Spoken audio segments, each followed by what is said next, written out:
बजरंग बली हनुमान दादानी, बोलो हिंगलाज मातानी, बोलो धरणीधर भगवाननी, बोलो अंबे मात की। આજે લાકડીની પવિત્ર ભૂમિ ઉપર કોંગ્રેસ પાર્ટીના મહાસચિવ इंदिरा गांधीना पौत्री राजीव गांधीनी दीकरी आपनी वच्चे 10 मिनिट में पधारी रह्या छे त्यारे आप सौ बनासकांठाना 18 आलम 36 कोम ए बनासकांठानी अंदर प्रियंका गांधी पहली बार आवता होय त्यारे बनासनी धरा पर एमनु हार्दिक स्वागत है। आप सौ वडीलों ने छेल्ला 2 महीना थी हूँ केम्पियन करूँ छूं। 450 जेटली सभाओं करीने बनासकांठाना तमाम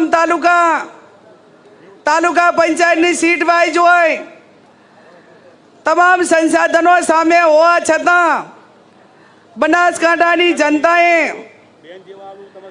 तमाम प्रकारनी व्यवस्थाओं जाते करीने मने जन समर्थन आप्युं ए बदल बनासकांठानी जनतानो खूब खूब हृदयपूर्वक आभार मानु छुं।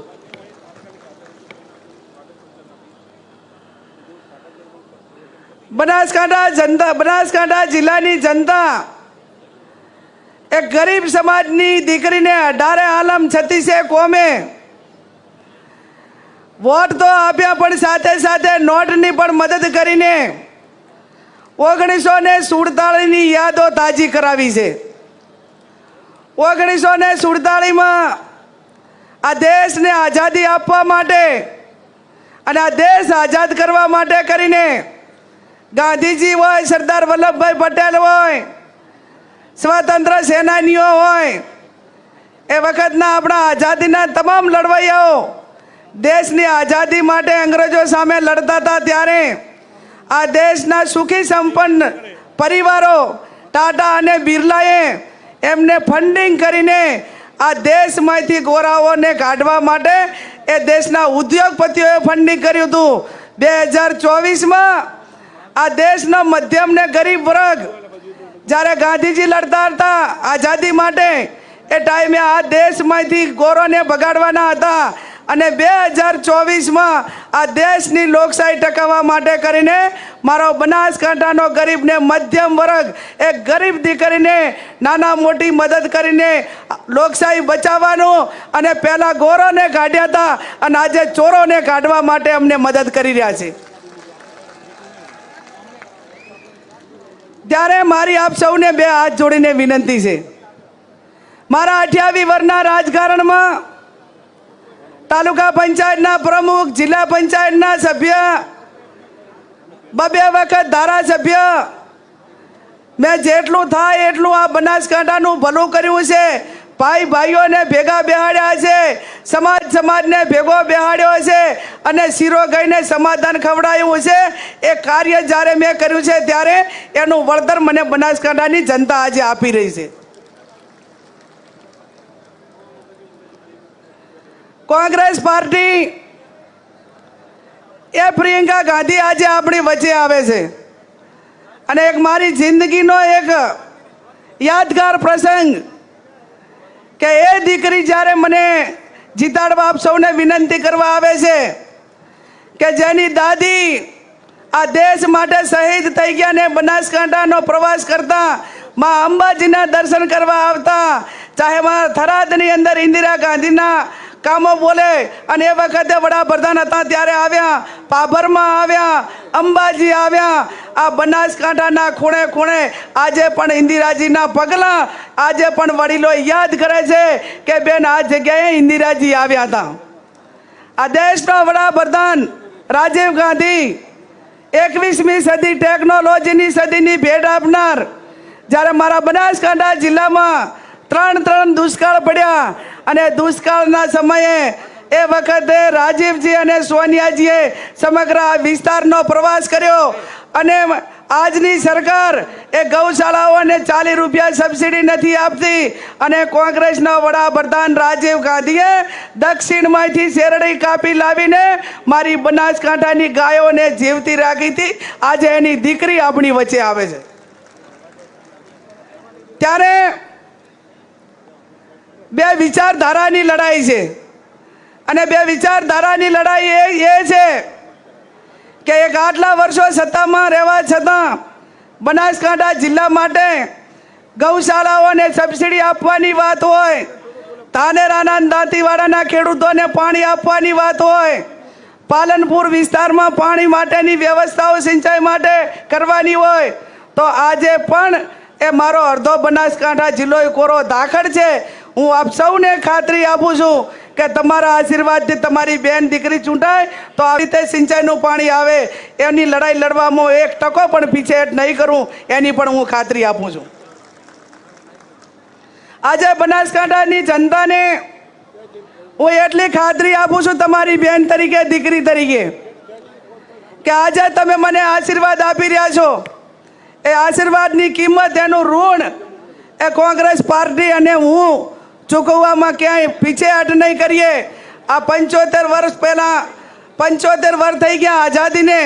મારા પતાય આગેવાનોએ સમગ્ર જિલ્લાને કીધું કે તમામ સમાજોને કોંગ્રેસ પાર્ટીએ ટિકિટ આપી અને છેલ્લે આવડો મોટો જિલ્લામાં ઠાકોર સમાજ હતો તો એને ઠાકોર સમાજને પણ એક દીકરીને ટિકિટ આપીને બનાસકાંઠાના ઠાકોર સમાજને લોકસભામાં મૂકવા માટે 18 આલમને 36ની કોમની મદદથી આ મોકો આપ્યો છે.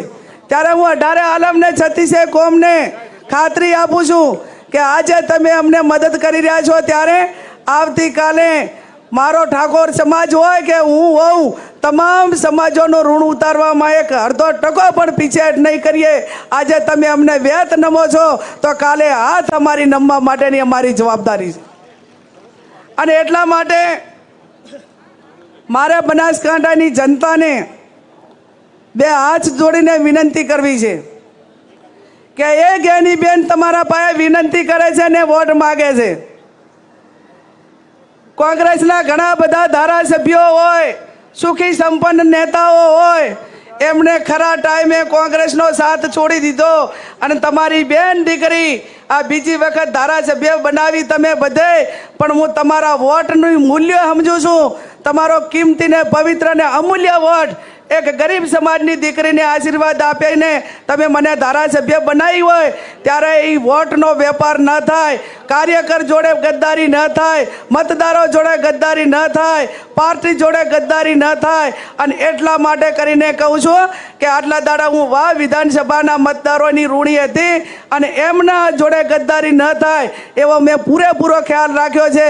અને આ વખતે જ્યારે સમગ્ર બનાસકાંઠા જિલ્લાની ચૂંટણી લડતી હોઉં ત્યારે તમારી બેન દીકરી કોઈ એવું કામ નહીં કરે જેથી કરીને મારો બનાસકાંઠા જિલ્લો કલંકિત થાય. આજે તમે મને પાઘડીઓ પહેરાવો ગામડે ગામડે, એ પાઘડીની માન મર્યાદા શું છે, એ પાઘડીને કે કલંકને લાગવા દઉં એની પણ આપ સૌને હું ખાતરી આપું છું.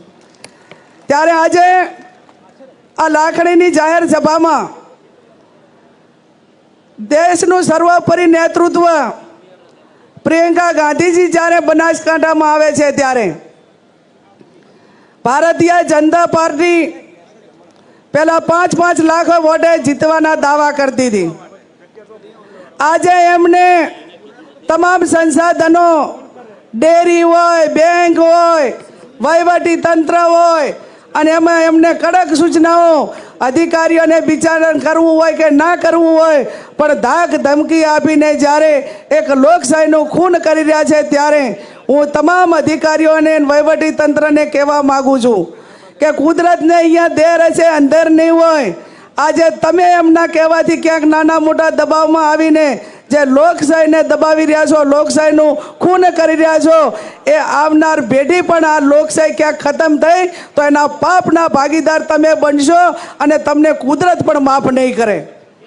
ત્યારે આપ સૌ 7મી તારીખ સુધી જાગતા રહેજો.